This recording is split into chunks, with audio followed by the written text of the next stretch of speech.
어느 누구에게나 인생을 살아가면서 한두 번쯤은, 아니면 어떤 사람은 참 많은 경우에 인생의 위기를 맞닥뜨리기도 합니다. 누구나 다 인생의 위기는 맞이할 수 있지만 중요한 것은 인생의 위기를 어떻게 대처하느냐라고 하는 것입니다. 축복받은 사람, 인생의 성공으로 나아가는 사람은 인생의 위기가 없었던 사람이 아니라 인생의 위기를 어떻게 대처했는가, 인생에 다가온 실패가 없었던 것이 아니라 다가온 실패를 어떻게 대처하고 극복했는가, 그 차이인 것입니다.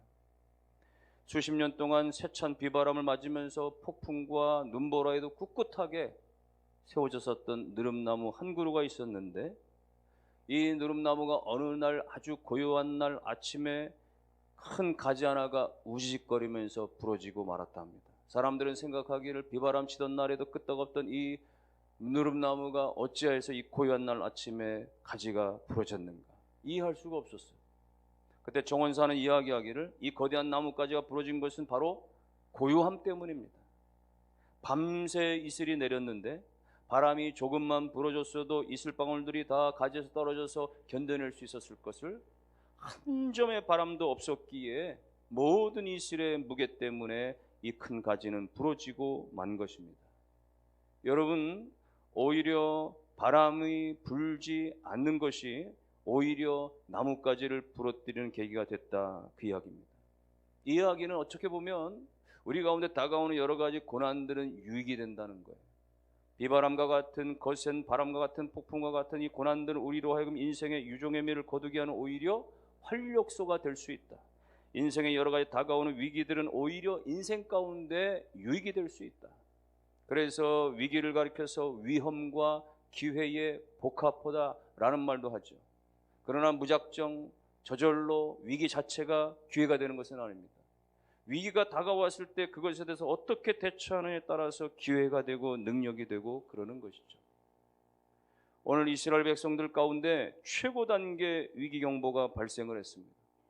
하나님께서 그토록 미워하시는 우상 숭배 가운데 빠져든 거예요. 북쪽 이스라엘 사람들이 하나님이 미워하시는 아세라상을 세우고 바알 신상을 세우고 그것들 앞에서 절하고 우상을 숭배하는 일들이 벌어지기 시작합니다. 하나님 마침내 그들에 대해서 진노하시고 어떤 벌을 내리시느냐, 북방 나라 가운데 아람 나라를 통해 가지고 아람 나라 베나닷 이 왕의 마음을 움직여 가지고 이스라엘을 쳐들어오게 한 거예요. 아람 나라가 엄청난 대군을 이끌고 이 북이스라엘을 쳐버려서 그야말로 사마리아 성을 완전히 꽁꽁 에워싼 그런 상황입니다. 베나닷은 생각했습니다. 직접적인 전투를 벌이면 수많은 인명피해가 날 수도 있으니까 우리가 저들을 포위하는 포위 전략으로 가자. 성을 완전히 포위해버리면 시간이 지나면 저들은 항복할 거다. 성 안에는 결국은 양식이 떨어질 것이고 사람들은 먹을 것이 다 떨어지면 결국은 두 손 들고 나와서 항복하고 말 거다 말이죠. 그런 작전을 펼친 거예요. 여러분, 지금 이스라엘 사람들에게는 절체절명의 위기가 찾아온 거예요. 결국은 시간이 지나면서 양식이 바닥나버리기 시작합니다. 극심한 기근이 이 사마리아 성 가운데 몰아붙이기 시작한 거예요. 그러면서 천정부지의 인플레이션이 그들 가운데 발생합니다. 열왕기하 6장에 보면 성 안에서 거래되는 물건의 값이 그야말로 하늘 끝 모를 정도로 치솟기 시작해요. 나귀 머리 하나에 은이 80세겔이다, 이렇게 기록을 합니다. 6장 25절에 보니까 여러분, 은 한 세겔이면 한 사람이 4일 정도 일을 해야 벌어들일 수 있는 가치가 은 한 세겔이거든요.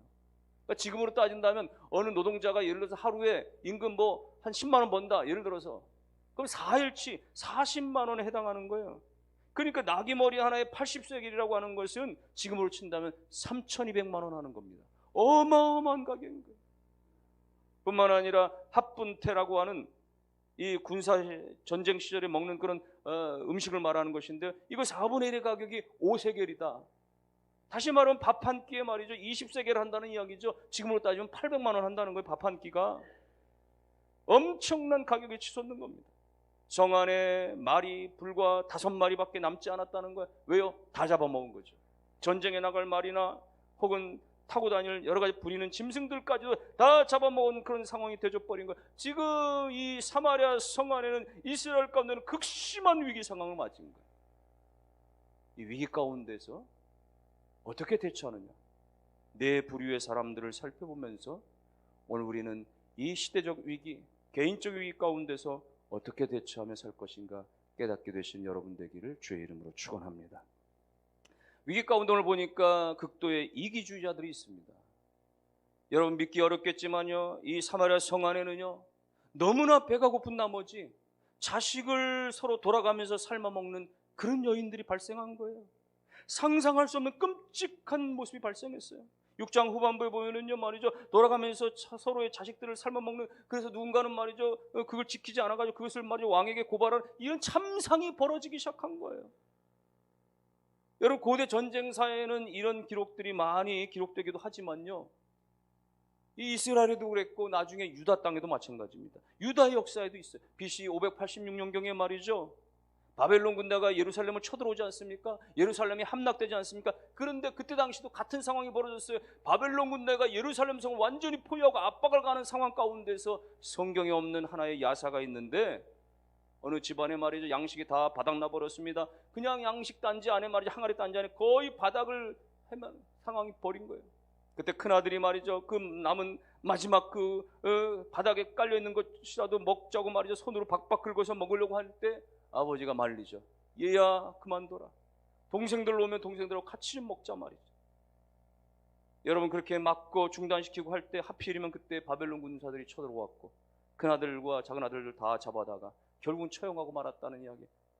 이 끔찍한 소식에 아버지가 한 걸음에 달려가서 그 살해당한 현장에 가서 아이들을 찾는데 말이죠, 큰아들을 보니까 이 바벨론 잔인한 이 군사들은 말이죠, 바벨론 군대들은 이 자녀들의 모든 손가락들을 다 잘라버린 그 잔인하게 말이죠 아이들을 살해했는데, 큰아들의 손가락을 찾아가지고는 그 손가락을 자기의 눈속을 향해 찔러대면서 아버지가 말하기를 이 손가락으로 바닥난 양식을 긁었고 내가 그것을 보았기에 그만두게 했고 그랬으니 내 손가락이 내 눈에 돌아가는 것이 마땅하리라 하면서 통곡에 통곡을 했다라는 이야기. 여러분 그렇게 굶어 죽어가고 그렇게 비참하게 죽어가던 그게 바로 예루살렘의 성에 무너질 때 한 단면이었다는 이야기인데, 오늘 이 북이스라엘의 사마리아 성도 마찬가지인 거예요. 아람 군대가 쳐들어와서 그렇게 포위하고 여러 날이 지나고 마침내는 성이 무너지기 전 말이죠 그 굶주림의 극도의 고통에 시달릴 때 사람들은 자기만 살겠다라고 아우성치는 극도의 이기주의자들이 있었다라는 이야기예요. 오늘날에도 어떤 위기가 닥치면요, 어떤 어려움이 닥치면요 자기만 먼저 챙기려고 하는 사람이 있습니다. 나만 챙기려고 하고 우리 가정만 챙기려고 하고 말이죠, 우리 부서만 잠들면 된다고 생각하고 말이죠, 극도의 이기주의적인 사람들. 상황은 이해될 수 있습니다. 형편은 이해될 수 있습니다. 그러나 그럼에도 불구하고 다른 사람들에게 피해를 끼치며 아픔을 끼치며 이기주의를 나타내는 것은 사라져야 됩니다. 배격되어져야 됩니다. 버려져야 됩니다.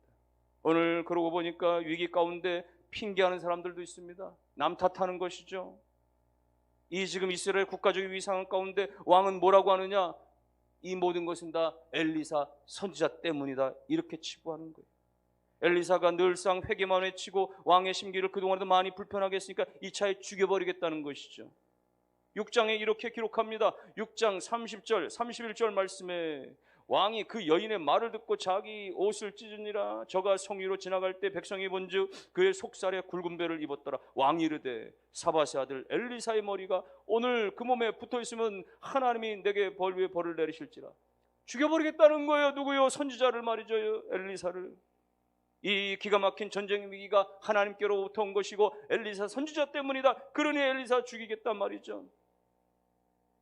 왕인 자기의 책임은 조금도 두지 아니하고 말이죠. 사람들은 위기를 당하면 남 탓합니다. 자기에게는 아무런 잘못이 없다고 말합니다. 다른 사람들에게 문제가 있다고 해요. 정부에 문제가 있고 뭐에 문제가 있고 말이죠. 나는 언제나 잘하고 있고 나에게 문제가 없지만 다른 사람에게 문제가 있고 다른 사람에게만 탓하는, 오늘 이스라엘의 왕은 핑계주의자의 전형적인 그런 모습이에요.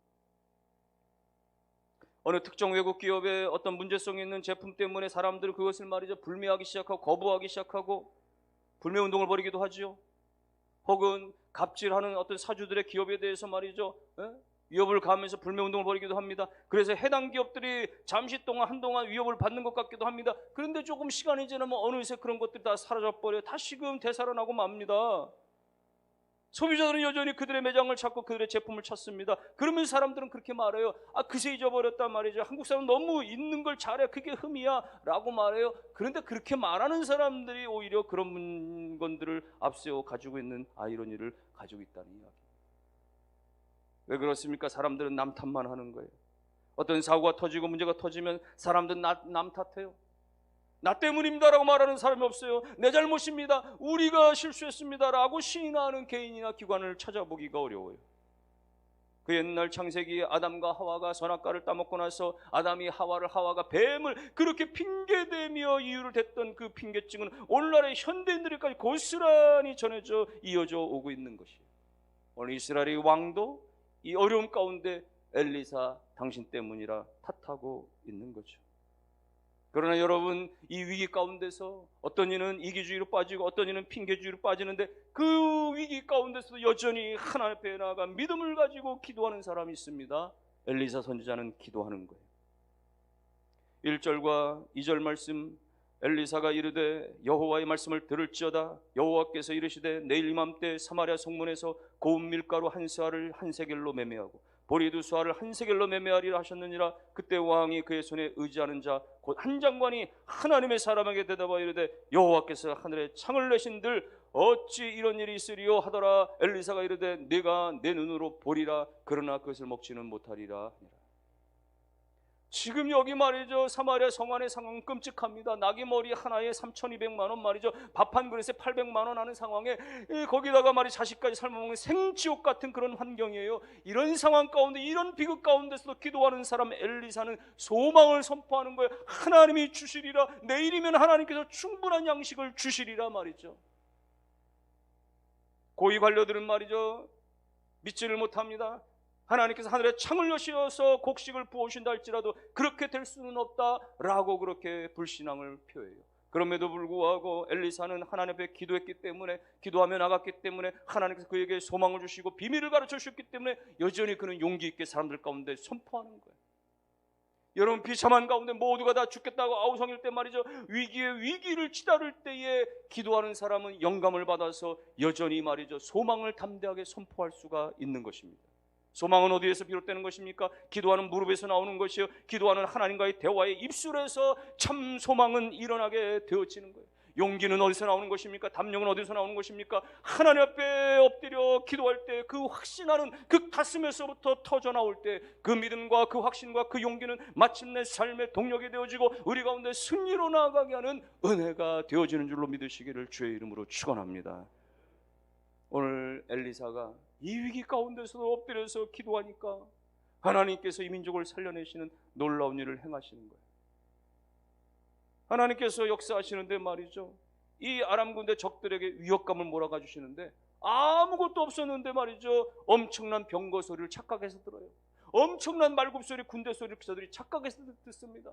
아, 그래서 저들이 외국 군대를 말이야 돈 주고 사가지고 엄청난 대군을 지금 원군들을 지금 불러오는 모양이다 말이야. 착각을 해가지고 말이죠, 자기들 스스로 혼비백산하고 다 도망친 일들이 벌어지게 된 거예요.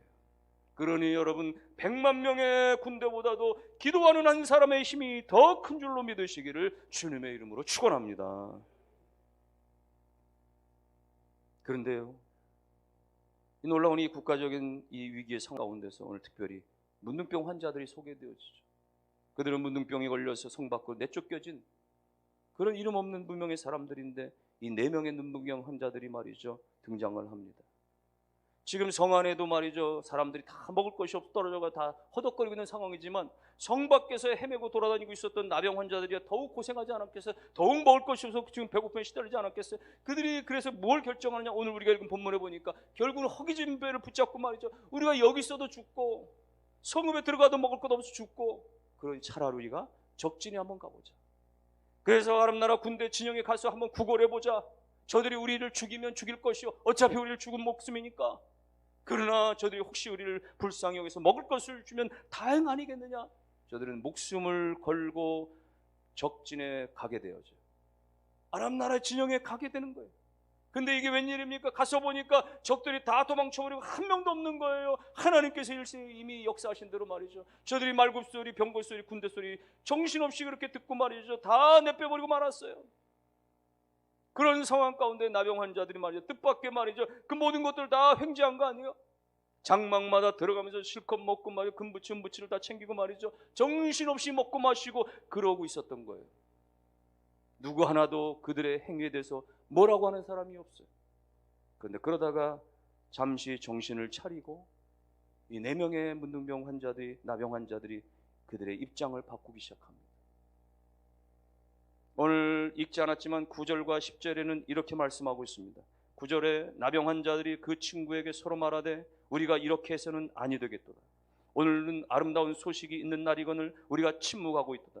만일 밝은 아침까지 기다리면 벌이 우리에게 미칠지니 이제 떠나 왕궁에 가서 알리자 하고, 가서 성읍 문지기를 불러 그들에게 말하여 이르되 우리가 아람 진에 이르러서 보니 거기 한 사람도 없고 사람의 소리도 없고 오직 말과 나귀만 메어 있고 장막들이 그대로 있더이다 하는지라.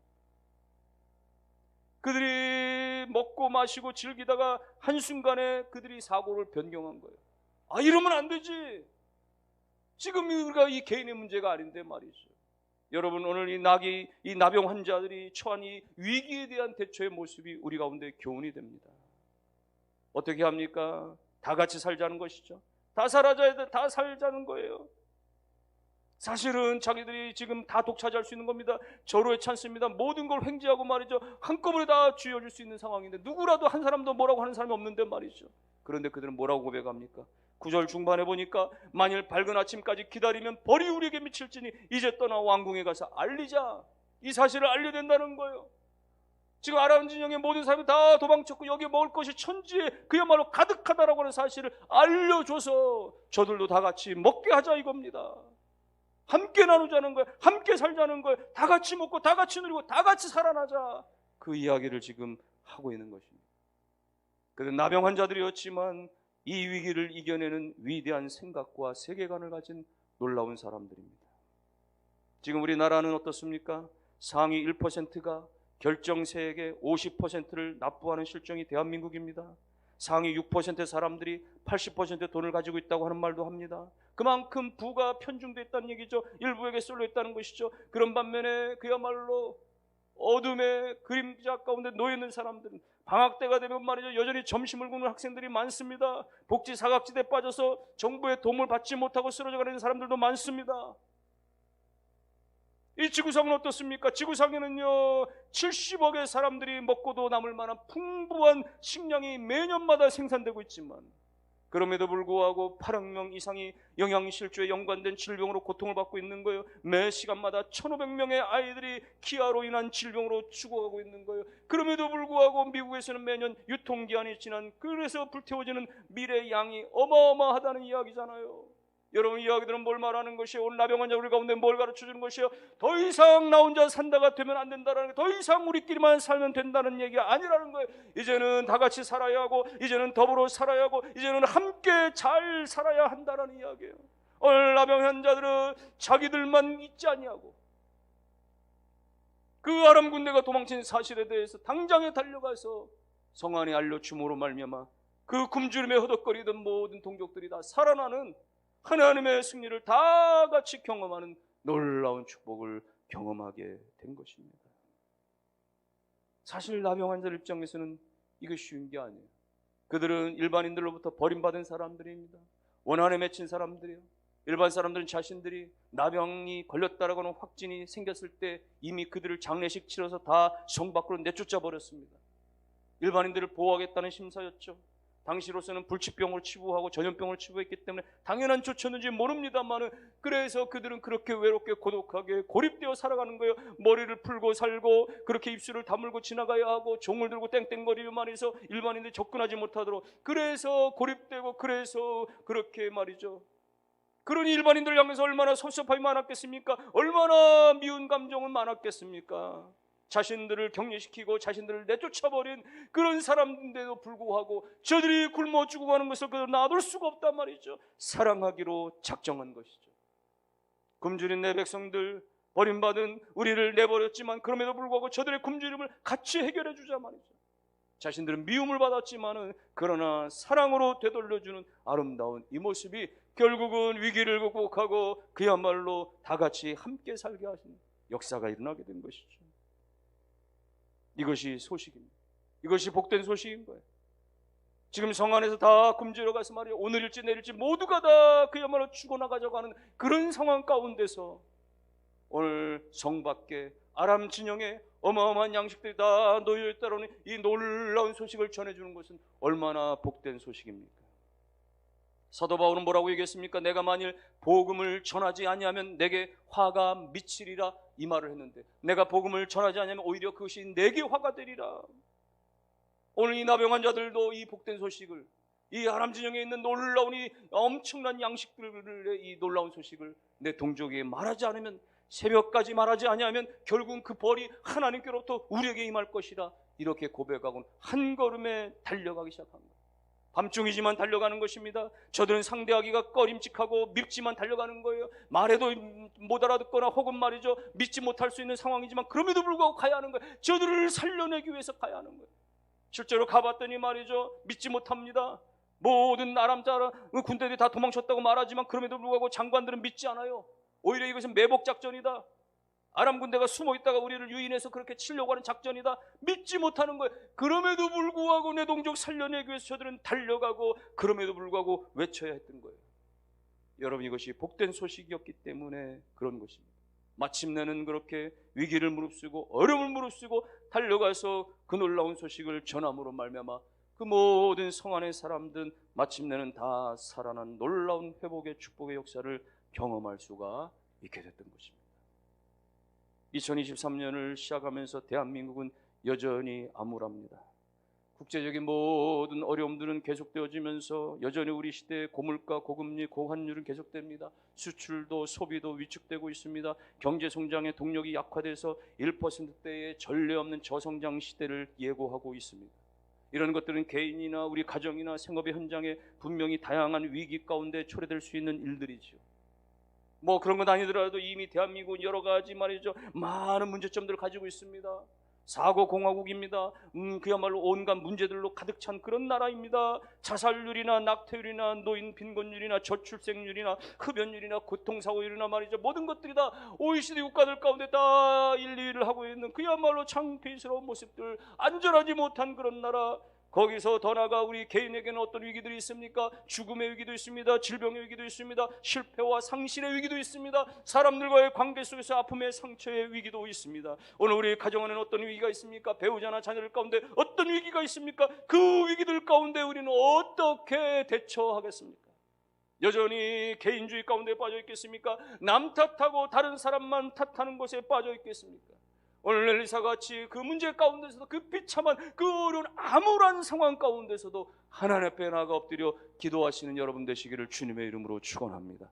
기도할 때 하나님께서 지혜를 주시고 명철을 주시고 용기를 주시고 은혜를 주시고 일어날 소망을 주시고 우리 가운데 하나님께서 이끌어내시는 하나님의 손길, 상대들이 알지 못하는 하나님의 방법과 은총으로 말미암아 그야말로 물러가게 하시고 해결되게 하시고 하나님의 은혜가 임하게 하신 역사가 우리 가운데 일어나기를 주의 이름으로 축원합니다.